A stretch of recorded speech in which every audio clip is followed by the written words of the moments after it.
चलिए हेडिंग डालिए तो, या हेडिंग शायद डाल दिए हैं आप। इलेक्ट्रोड नहीं डाले हैं तो डालिए।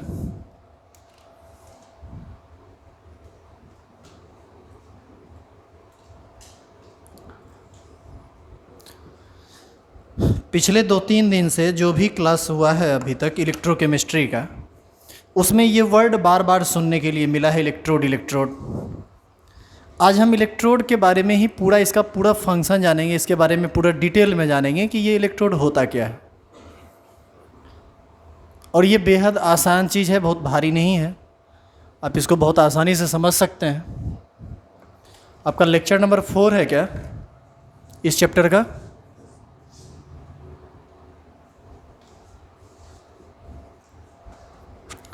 देखो सुनो, इलेक्ट्रोड एक अरेंजमेंट होता है, कुछ चीज़ों का अरेंजमेंट होता है। जैसे हम यदि एक बर्तन ले लें और इस बर्तन में पानी भर लें, 3 बर्तन हम लेते हैं और 3 अलग अलग चीज़ों को हम देखते हैं। इसमें भी पानी भर लिए थोड़ा सा,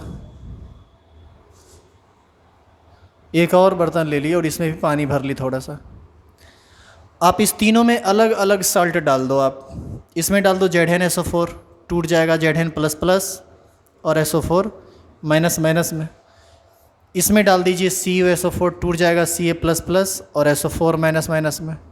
इसमें डाल दीजिए आप AgNO3, टूट जाएगा Ag+ और NO3 माइनस में। इस बर्तन में मेटल का कौन आयन है? Zinc, zinc ion Zn++। इसमें कौन सा मेटल का आयन है? कॉपर, और उसमें सिल्वर। जिस बर्तन में या जिस सॉल्यूशन में मेटल का जो आयन है, उसी मेटल का रॉड आप उसमें डाल दीजिए। यानी आपको इसमें क्या डालना है? इसमें हम डाल दिए जिंक रॉड, ये जिंक रॉड है। इसमें आपको डालना है कॉपर रॉड, और इसमें आपको डालना है silver rod.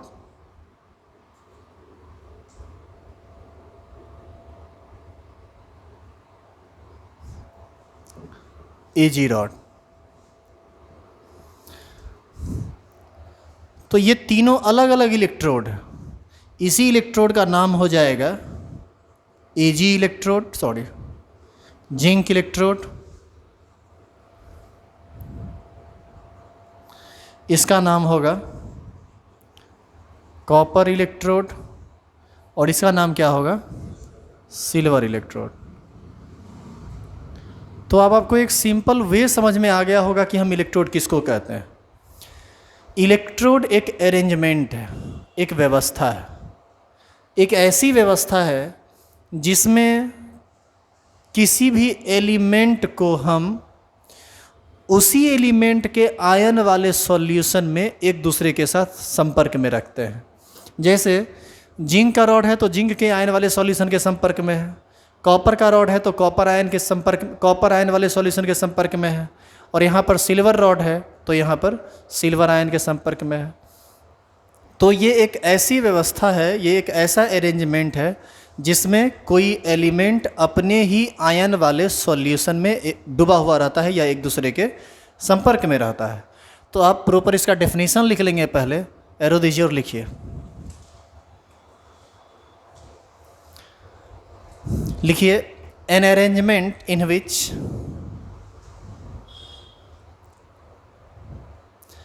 an arrangement in which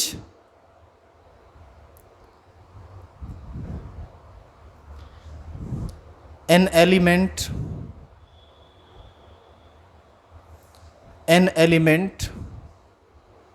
is dipped in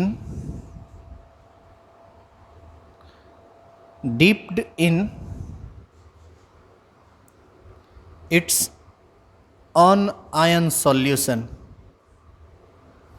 dipped in its own ion solution। Board पर लिखा हुआ है, देख के लिख सकते हैं।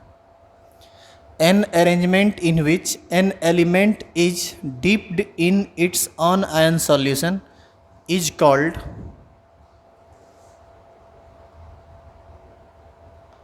Electrode is called electrode. तीनों एग्जाम्पल उतार लीजिए, तीनों अलग अलग एग्जाम्पल है। ये पहला एग्जाम्पल, ये दूसरा और ये तीसरा।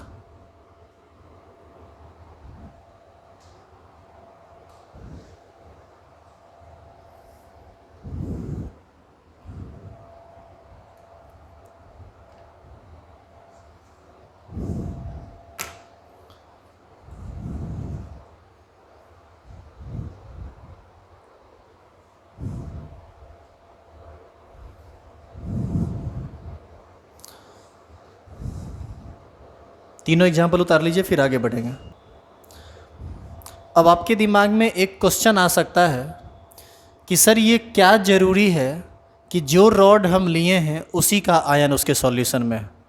क्या ऐसा कोई इलेक्ट्रोड नहीं बन सकता है जिसमें हम Cu++ का आयन लिए और रॉड सिल्वर का डाल दिए?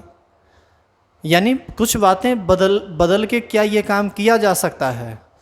तो इसका जवाब है नहीं, ऐसा नहीं हो सकता है। और होगा भी तो वो काम का नहीं होगा, बहुत लो इफ़िशियंसी वाला चीज़ होगा, लो इफ़िशियंसी वाला सेल होगा। और इस सब के पीछे का रीज़न क्या है, ये सब तुरंत आपको नहीं समझ में आएगा। इसके लिए आपको एक फर्दर टॉपिक समझना पड़ेगा, इलेक्ट्रोड पोटेंशियल। वो जब आप सीखेंगे तो आपके दिमाग में ये सब उलझुल क्वेश्चन नहीं आएगा। इसीलिए उस टॉपिक तक का इंतज़ार कीजिए, वो जवाब आपको अपने आप मिल जाएगा। यदि आपके दिमाग में होगा कि आयन और मेटल रॉड डिफरेंट हो तो क्या होगा, तो क्या होगा इस पर हम बाद में बात करेंगे। इलेक्ट्रोड पोटेंशियल में ये समझाया जाएगा कि ये क्यों ज़रूरी है कि हम जब सिल्वर का रॉड लिए तो सिल्वर आयन अंदर में चाहिए, कॉपर का रॉड लिए तो कॉपर आयन अंदर में चाहिए, और जिंक का रॉड लिए तो जिंक आयन अंदर में चाहिए। ठीक है, इसको लिख लिए हैं क्या? आगे हेडिंग डालिए, types of electrode.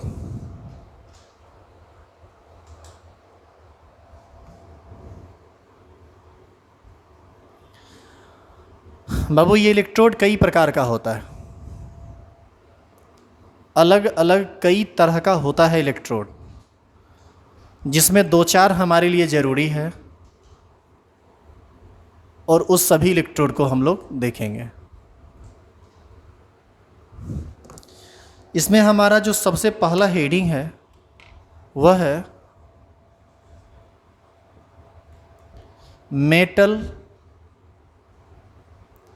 Metal ion electrode.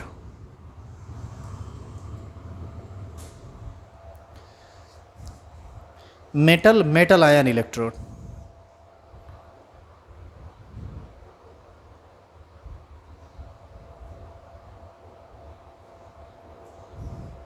लिख लिए? लिखेंगे इन this type of electrode, in this type of electrode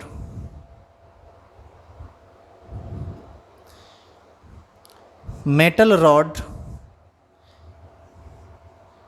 in this type of electrode metal rod is dipped in its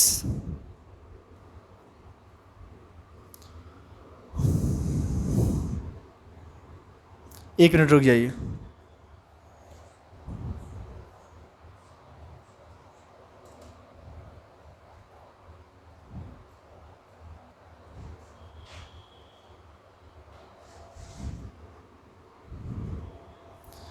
It's on iron soluble salt.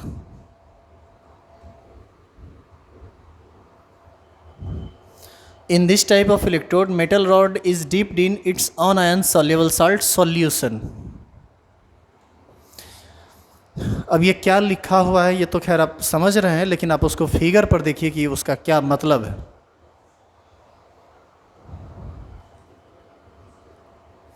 Actual में ना इस type के electrode में, मतलब metal ion के केस में, ये जो इलेक्ट्रोड है इस केस में कोई मेटल का रॉड एक ऐसे सॉल्यूशन में डूबा हुआ रहता है जिसमें उसी रॉड का कोई सॉल्युबल साल्ट उपस्थित रहता है। लिखा हुआ है कि in this type of electrode metal rod is dipped in. Metal rod किस में डूबा हुआ रहता है? It's own ion soluble salt. इसमें चार बातें एक साथ आया है। साल्ट का सॉल्यूशन होना चाहिए, वह साल्ट कैसा होना चाहिए? सॉल्युबल। और इट्स ऑन आयन, मतलब जो मेटल का रॉड आप लिए हैं आयन भी उसी का होना चाहिए। और ये सॉल्ट ऐसा होना चाहिए जो पानी में घुल जाता हो, ऐसा नहीं कि नीचे में जाके बैठ जाता हो, इनसॉल्युबल हो। एक्चुअल में जो भी एग्जाम्पल आप देखे हैं अभी जो आप पीछे लिखे थे ना 3 एग्जाम्पल, वो तीनों इसी का उदाहरण है, इसी का एग्जाम्पल है। देखिए इधर हम एक को बताते हैं। हम एक बर्तन लेते हैं, इसका एग्जाम्पल है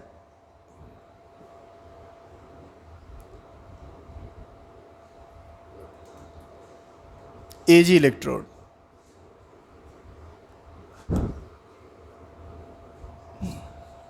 सुनिए, हम इस बर्तन में पानी भरे और इसमें हम डाल दिए कौन चीज़? AgNO3, जो कि अंदर में जाके टूट जाएगा Ag प्लस और NO3 माइनस में। इसमें अब आपको डालना क्या है पता है? क्या डालोगे आप? Ag का रॉड, एक मेटल रॉड आपको डालना है इसमें। तो ये रॉड है Ag का, Ag रॉड है ये। इसमें अपना एक वायर लगा हुआ है। अच्छा, अभी हम 3 फिगर बनाए थे, याद करो पीछे। सबसे पहले शायद लिखे थे जिंक का, जिंक इलेक्ट्रोड, फिर था कॉपर इलेक्ट्रोड, और फिर था सिल्वर इलेक्ट्रोड। इसमें कौन एनोड का काम करेगा और कौन कैथोड का काम करेगा? जिंक, कॉपर और सिल्वर में कौन एनोड का काम करेगा, कौन कैथोड का काम करेगा? किसका ऑक्सीडेशन होगा, किसका रिडक्शन होगा? कौन इलेक्ट्रॉन देगा या कौन इलेक्ट्रॉन लेगा? इसका कुछ जवाब है आपके पास? ये सब बात आप इसमें सीखिए, समझिए। अब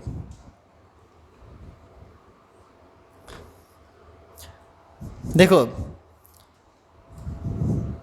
पिछला क्लास जो हम लोग किए थे जिसमें इलेक्ट्रोकेमिकल सेल बनाया गया था, उसमें आप याद कीजिए, इधर जिंक था और इस तरफ कॉपर था, याद है आपको?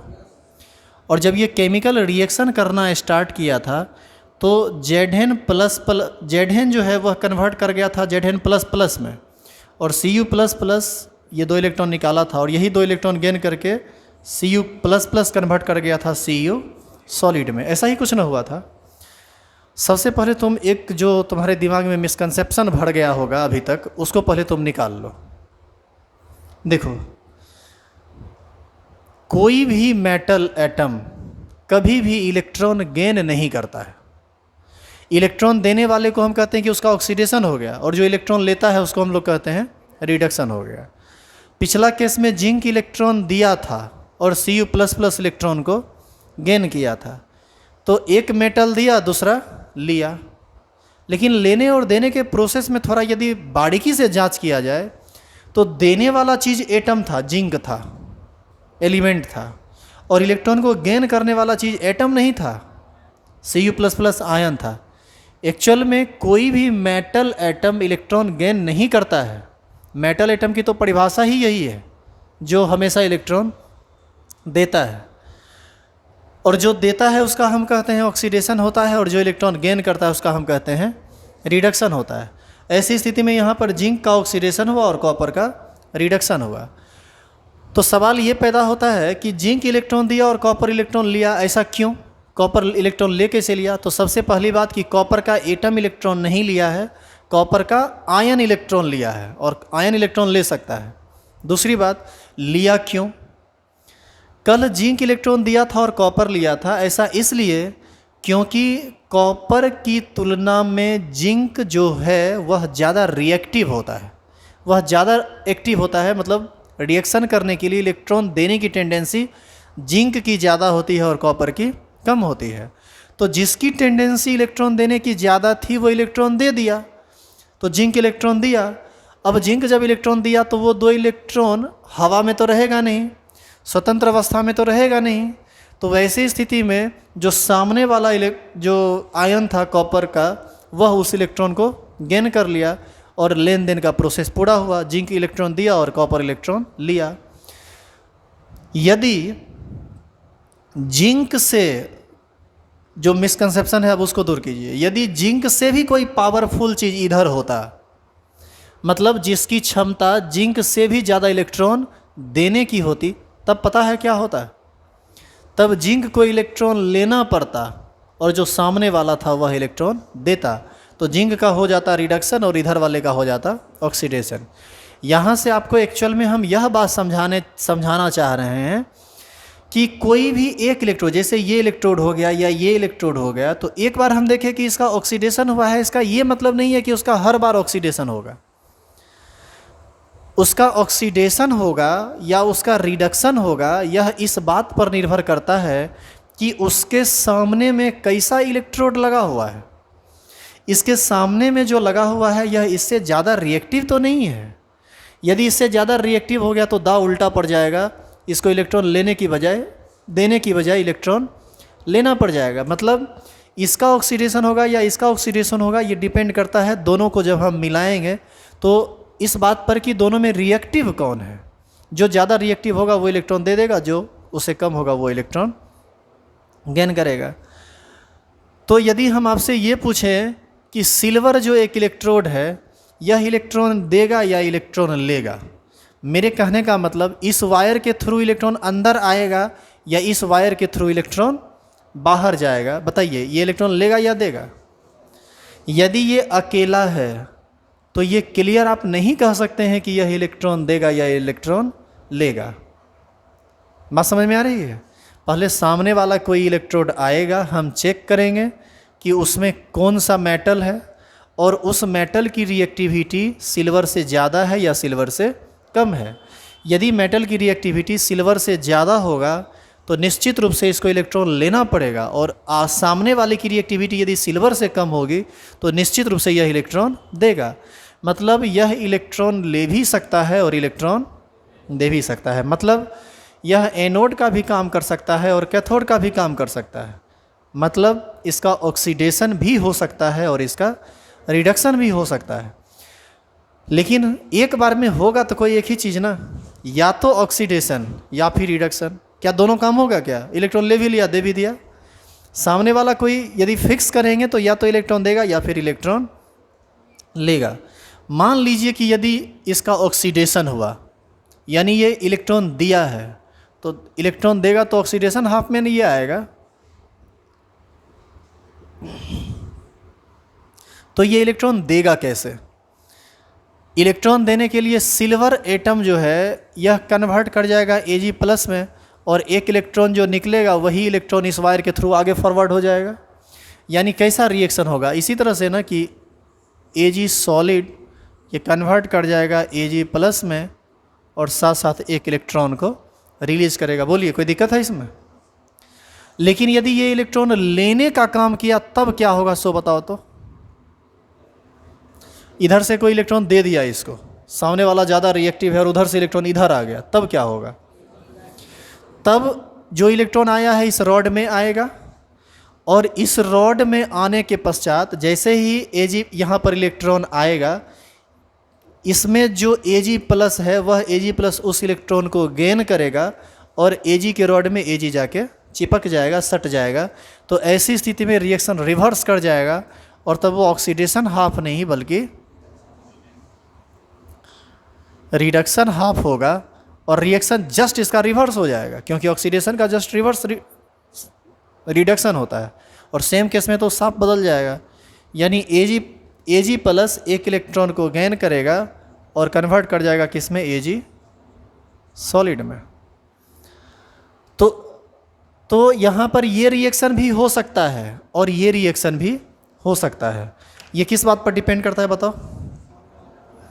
यही बात हम तुमको समझाना चाह रहे थे। तुम अपने दिमाग में ये जो है ना, ये बात अटा लो बढ़िया से, कि तुम ये मत कर सोचना कि कोई भी चीज़ फिक्स है। यहाँ फिक्स कोई भी चीज़ नहीं है। ये सभी चीज़ें सिचुएशन पर डिपेंड करेगा कि क्या होगा नहीं होगा।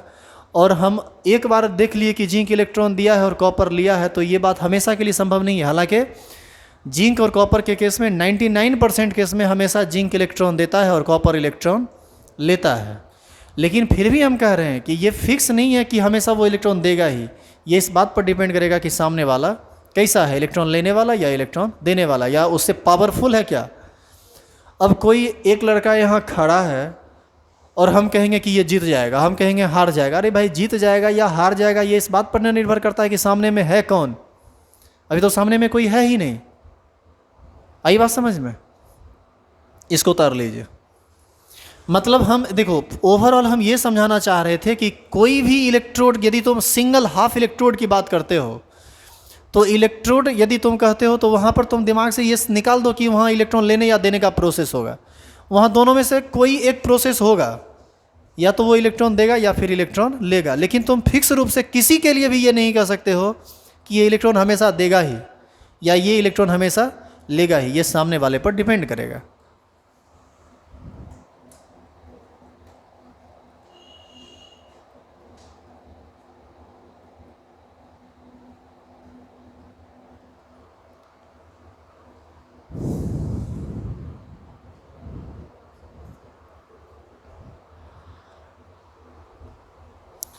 तुम्हारा जो सिलेबस है वो इसी पर ज़्यादा है, इसी तरह का इलेक्ट्रोड तुमको पढ़ने के लिए मिलेगा ज़्यादा। लेकिन एनसीईआरटी में 2-3 क्वेश्चन है जिसका चर्चा बहुत किया है, मतलब थोड़ा अलग तरीके से, भारी तरीके से कर दिया है।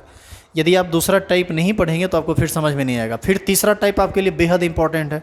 पूरा चैप्टर भरा पड़ा है उस टाइप से, उस टाइप के इलेक्ट्रोड से। तो आपको पहले सारा टाइप बढ़िया से समझना चाहिए।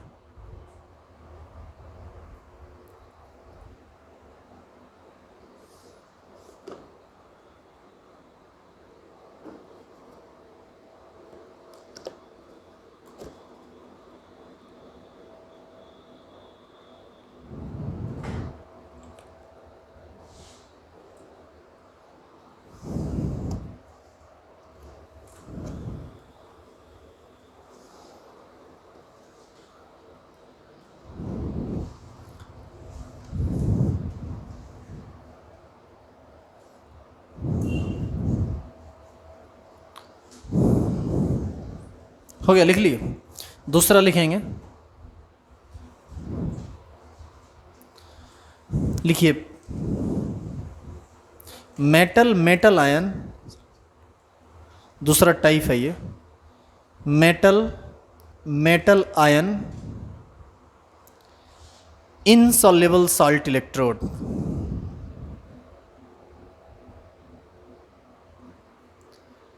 Metal ion insoluble salt electrode.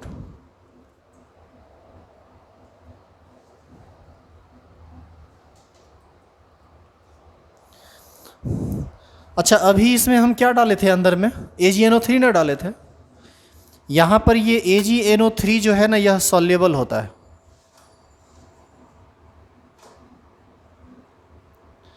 जैसे ही आप इसको पानी में डालोगे ना, ये टूट जाएगा Ag+ और NO3- में। आप पीछे वाले एग्जाम्पल में, फोटो के बगल में, फिगर के बगल में ये बात लिख दीजिए कि ये सॉल्युबल साल्ट AgNO3। पिछला वाला भी, इसमें नहीं, पीछे वाले, मतलब अरे सुनो, अभी दूसरा हेडिंग लिखे हो ना तुम लोग, metal ion insoluble salt electrode. तो इससे पहले जो फिगर बनाए हो उसमें लिखो। अरे सुनो, कहाँ जा रही है तुम, कहाँ लिख रही है? पीछे पलटो, वो फिगर जो सबसे लास्ट में फिगर बनाए। हम मतलब इसी फिगर की बात कर रहे हैं, इसी फिगर की हम बात कर रहे हैं। बोर्ड पर तो अभी वही फिगर है। अभी पहला टाइप पढ़े थे ना जिसमें soluble salt.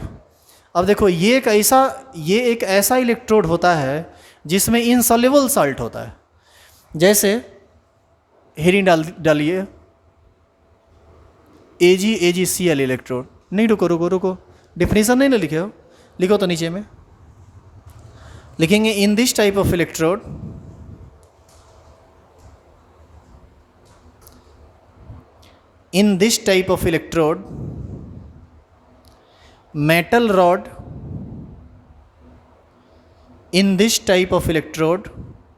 metal rod is dipped in In this type of electrode, metal rod is dipped in a solution which contain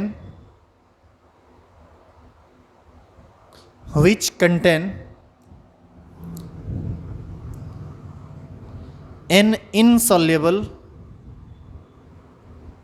salt and a soluble salt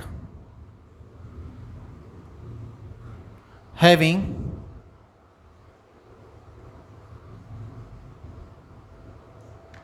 common ion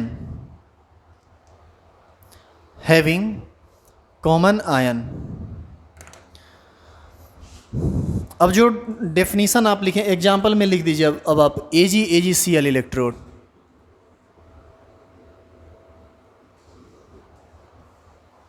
AgCl electrode.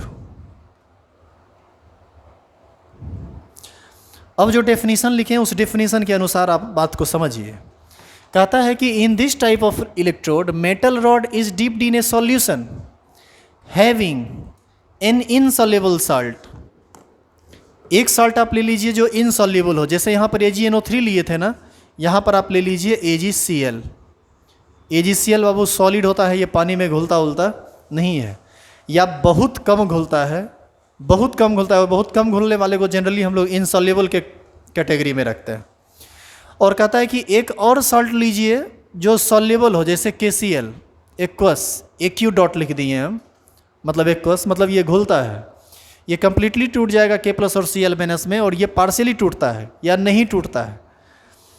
Having common ion, देखो AgCl और KCl दोनों में Cl- होगा ना, यदि टूटेगा AgCl तो Ag+ में टूटेगा, और KCl टूटेगा तो K+ और Cl- में टूटेगा।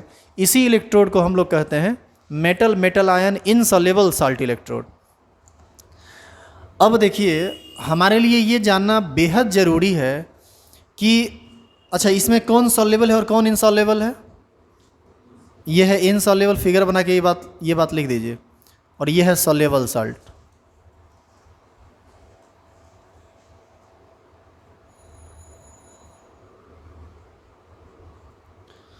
तो अभी हम बोले ही हैं कि ये एक ऐसा इलेक्ट्रोड होता है जिसमें मेटल रॉड एक सॉल्यूशन में डूबा हुआ रहता है, और ये एक ऐसा सॉल्यूशन रहता है जिसमें एक सॉल्युबल साल्ट रहता है और एक इनसॉल्युबल साल्ट रहता है।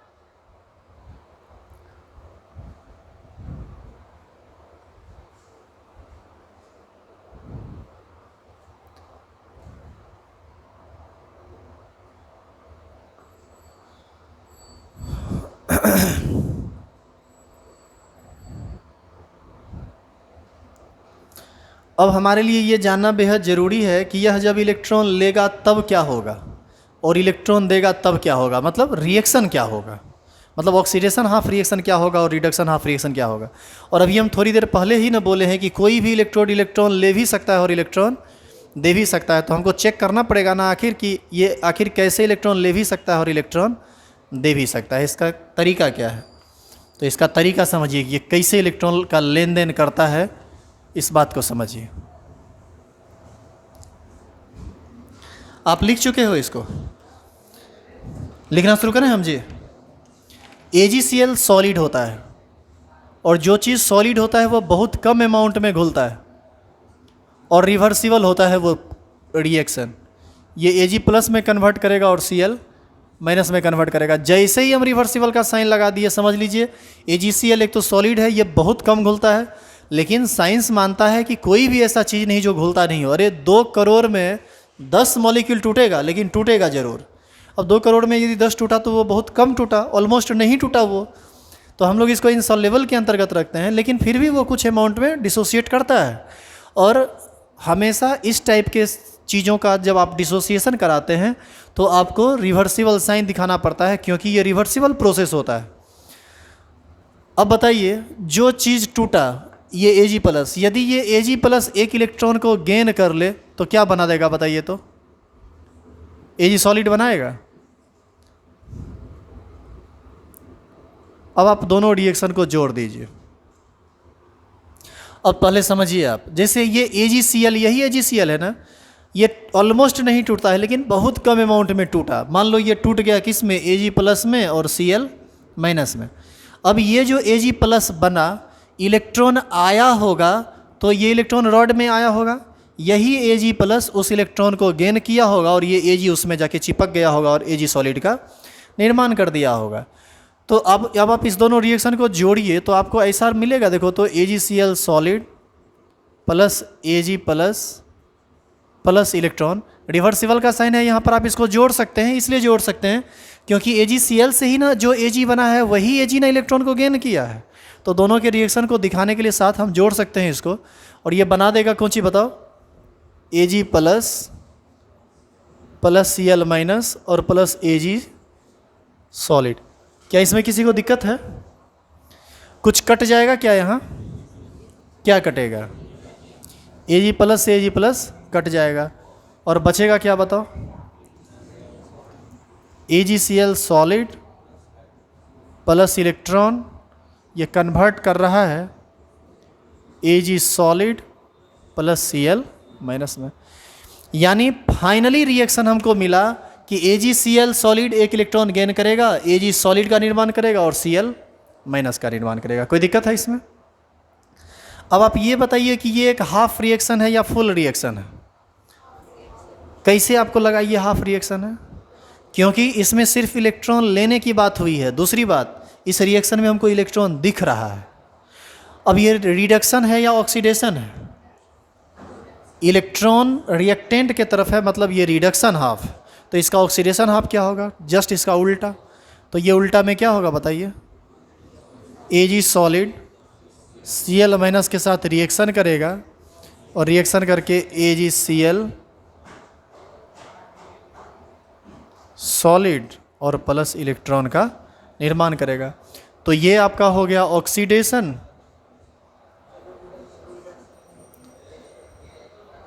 और ये हो गया रिडक्शन हाफ। ओ सॉरी, उल्टा लिखा गया, उतार लीजिए आप रिएक्शन।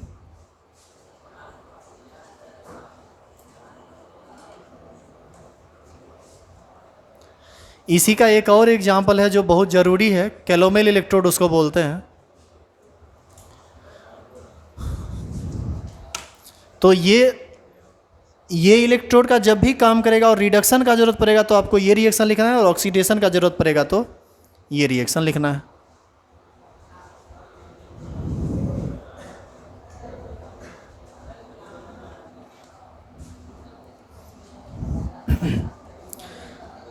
अरे तुम लोग हल्ला क्या कर रहे हैं जी उतना?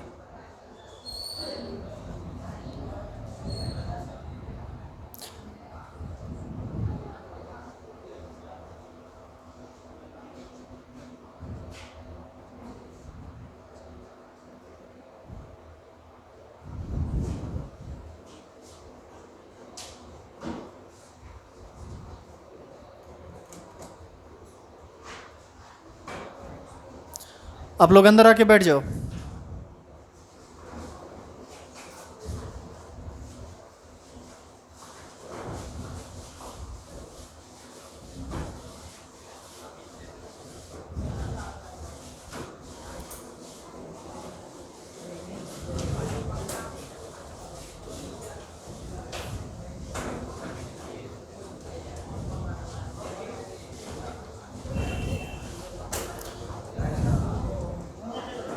अभी जो जहाँ है बैठिए, फैन उन मत चलाइए, तुरंत ये लोग निकलेगा तो करिएगा, और हल्ला नहीं कीजिए, अभी क्लास चल रही है।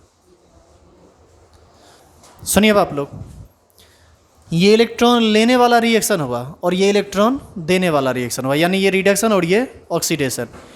अब इस बात को जिसको आप रिएक्शन पर लिखे हैं, अब आप उसको थोड़ा प्रैक्टिकली समझिए। इलेक्ट्रॉन जब आएगा तो इलेक्ट्रॉन आएगा AgCl, यही AgCl सॉलिड है ना, ये AgCl इलेक्ट्रॉन गेन कर रहा है। तो इलेक्ट्रॉन जब आएगा तो AgCl उस इलेक्ट्रॉन को गेन करेगा, कन्वर्ट कर जाएगा Ag सॉलिड में, यानी ये रॉड मोटा हो जाएगा, और साथ साथ निकाल देगा किसको? Cl माइनस को। वो कहाँ जाएगा? वो इस बर्तन में घूमता हुआ रहेगा। अच्छा, ये बात हो गया इलेक्ट्रॉन लेने वाला। अब इलेक्ट्रॉन देगा कैसे? Ag सॉलिड Cl माइनस के साथ रिएक्शन करेगा। देखो Ag सॉलिड यही है ना, और Cl माइनस कहाँ से आएगा पता है तुमको? Cl माइनस कहाँ से आएगा? सॉल्यूशन में कहाँ से आएगा? किस चीज़ से? Ag प्लस और Cl माइनस है या KCl के Cl माइनस है? K प्लस और Cl माइनस से आएगा Cl, क्योंकि ये Cl बहुत कम अमाउंट में आएगा और ये Cl बहुत अधिक अमाउंट में आएगा, चाहे इसका Cl रहे या इसका Cl रहे।